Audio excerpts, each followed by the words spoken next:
Raise your chunks in the air as the most debonair man strides into the room.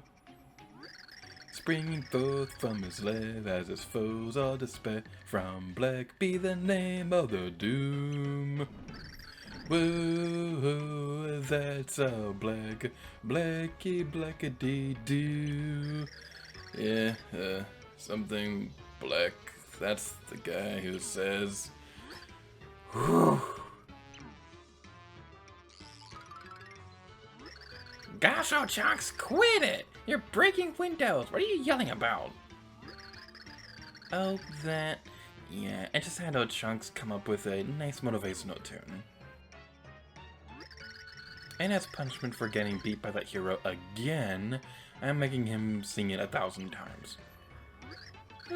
1,000 times? Gosh, you're even more evil than I thought. Hey, but enough chatting. So, where's the Count, huh? I want to see him. He hasn't called me to go do anything, and I'm getting so bored. Hey, Count.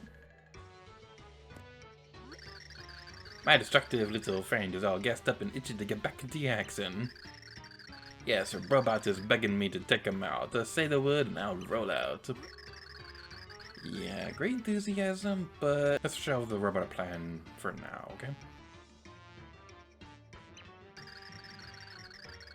The thing is, the Count kinda left specific orders for all of us to stand by. Got that? No way! We're just supposed to wait here for that big mean hero to come get us. So the Count doesn't need my services? Excellent. I'll just be off then. You go nowhere. We wait. It's the Count's direct order. His word is absolute. Be a good little minion and do not move until told. Okay? Thanks. But I'm bored.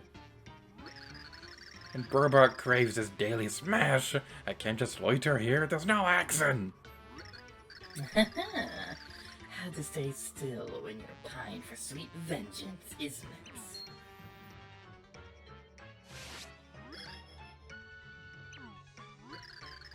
The Count's orders are all absolute, completely without exception, yes? We shouldn't even dare to think about a secret sneak attack, perish the thought. Defeating the hero would please the Count greatly, but we must follow orders. Oopsie! I just remembered something real important that I gotta do. Back in a jiffy. Bye! Yeah, I've got to go deflavorize a Burbot's flavorizer. I'll return once everything's up to go. Later, Dementio. My, isn't that something? I do believe I should be moving on as well.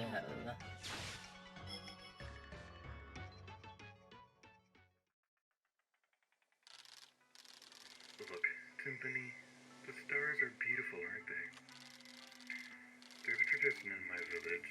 We believe that wishes on stars come true. Oh, is that so? In that case, we better get wishing, don't you think? I don't need to wish anymore. I already got my wish. Now, I have everything I need right here. Timpani, aren't you cold? Not at all. I'm very warm. Can we stay like this just a little longer?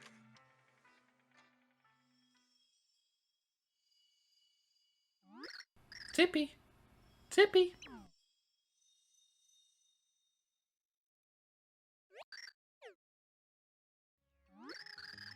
What's the matter, Tippy? You seemed a little out of it there. Oh, didn't you just hear something? No? Alright then. It's just that, for a second I thought I had remembered something very important. Bowser's arms! Void.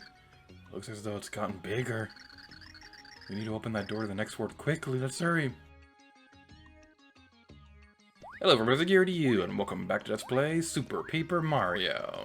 In the previous episode, we overthrew King Crocus, and the locals didn't exactly like that. But the important thing is that everything in that world seems to be working out okay. But anyway, the important thing is, in today's video, we'll be looking for the next heart pillar.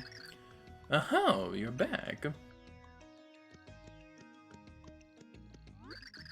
Have you seen the sky lately? The void continues to grow larger.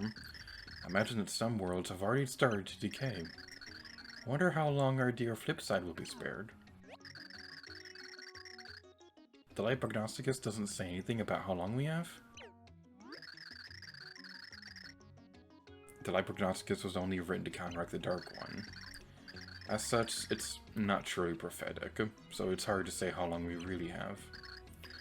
And yet, I feel confident in saying that we do not have much time at all. Well, we can only go forward now. We can't just wait for our worlds to end, can we? Of course, you're right, my dear. I received a message from Nalarim already. It seems that someone on the outskirts of Flopside has already spotted a heart pillar. As they're no doubt seeking the next heart pillar, that is a good place to start. I will go back to the Light Prognosticus to look for clues.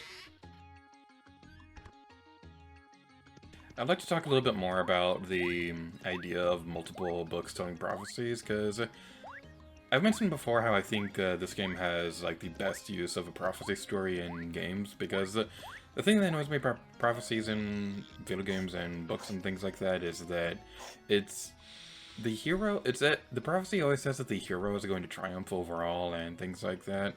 And it's the bad guy who's trying to prevent it, and that's just kind of boring after a while, but I really like what this game does, where it's the hero who's trying to prevent it. And I think if a prophecy like that were to exist in real life, there'd no doubt be more than just one. Because, like, the thing about the future is that it's like super hard to predict and things like that. And even if there was somebody who could see into the future, the thing about that, though, is that they see into the future, so does that mean that that future has now changed and things like that? It's just something that's kind of very super thought-provoking and things like that. So if there was a prophecy book in real life, there definitely would be more than one. Now we'll be getting into more details about the books in a future episode, but I want you to remember the detail that Marlon just said to us, that that the Light Prognosticus was only written to counteract the Dark One. That's a very important detail that I'd like to remember for something we'll be discussing towards the end of the Let's Play. It's not going to be relevant for a while, but it is something that is very well worth mentioning. So, let's head back over this way, and just so you know, we will be taking care of our usual routine stuff before we move into the next chapter, such as getting catch cards and talking to our usual characters, but we're not going to be doing that in this video specifically, because we have a lot of stuff that we're actually going to be doing between chapters, so we're going to spend a couple of videos in this intermission before we move onwards.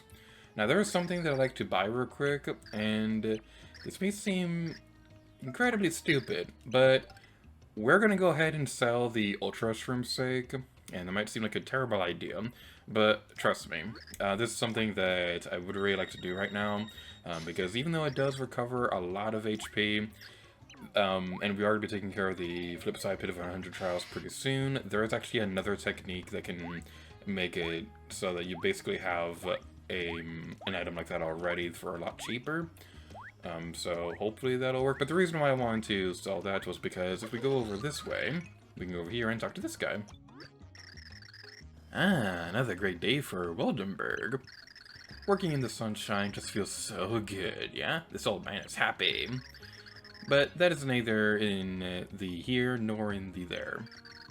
I have inspected here, yeah, and I'm thinking I can make the pipe lead into Flipside. You're covering the 300 coins for construction, yeah? Are we having the deal? I'll pay. Buy coins. It was nice knowing you. This is a good thing, yeah? And I'm getting started. You're staying out of the way.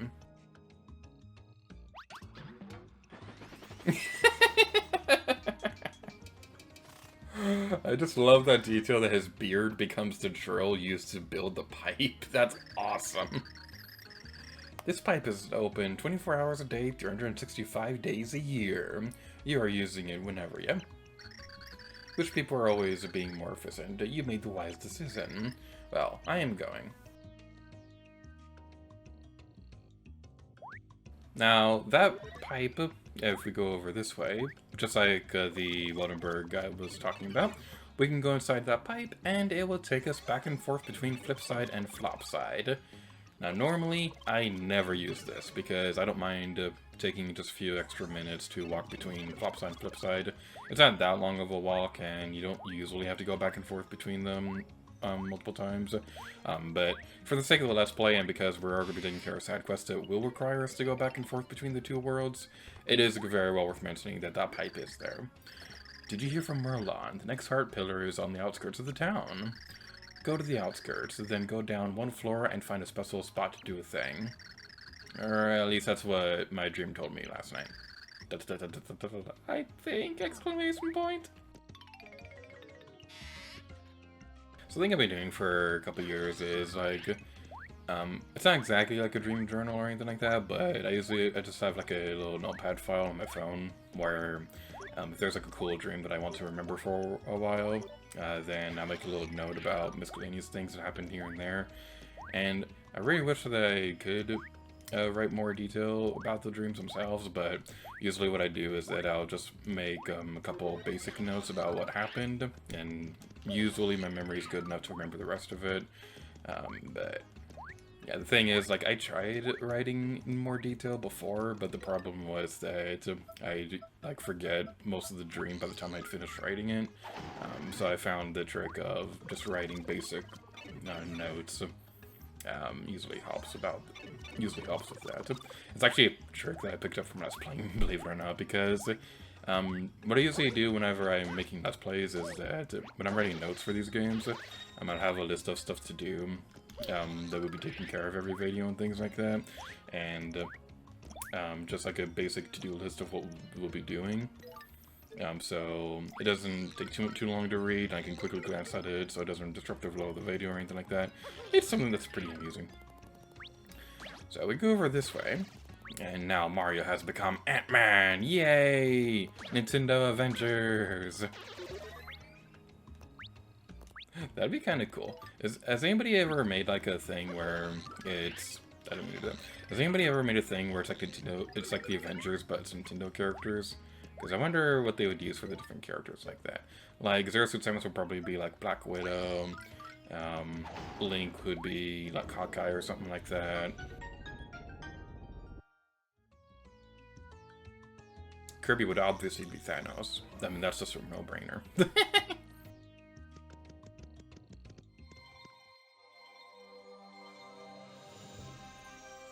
I told myself to switch to Bowser for this one. I wrote in my notes to switch to Bowser before activating this heart pillar, and I keep forgetting. Someday we'll use Bowser. I'm sorry, I keep forgetting about you. And we don't have a whole lot of opportunities left to do that.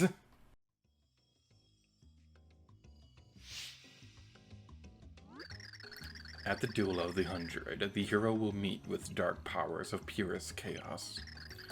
If you fall to the 100, the chaos world grows and the purity heart fades. And as that happens, the hero will fall to the world where all games are ended. That's in the section of the Light Prognosticus that I just deciphered. It seems to suggest that if you fail to pass these duels, all worlds will be ruined. And apparently, your lives would be lost along with the Purity Heart. I know that what I have just shared with you might only serve to discourage you. I still must send you forth, however. It saddens me that I can do nothing else. That's a great motivational booster. So I'm taking care of all that to run this video off here. So thank you all so much for watching this episode of Super Paper Mario. The next couple of videos are going to be side quest progress. We're not going to be focusing on the story for a little bit, but don't worry, this is going to be like Breath of the Wild, where we'll be spending like 5 or 6 videos in a row taking care of side quests and things like that. No, we're not going to take too long doing this. These next couple side quests are just going to be some pretty interesting things that we might want to get before we continue onward with the main story. So, the first side quest is, I think, something we could have taken care of in the previous intermission, but I just forgot about. But in the next episode of Super Paper Mario, as soon as we get over to it, we're gonna finally figure out what the heck this thing is. So, thank you all so much for watching this video of Super Paper Mario, and next time, lead a gear to you. Oh yeah. Gotta be on top of it. Yeah, gotta be on top of it. Woo!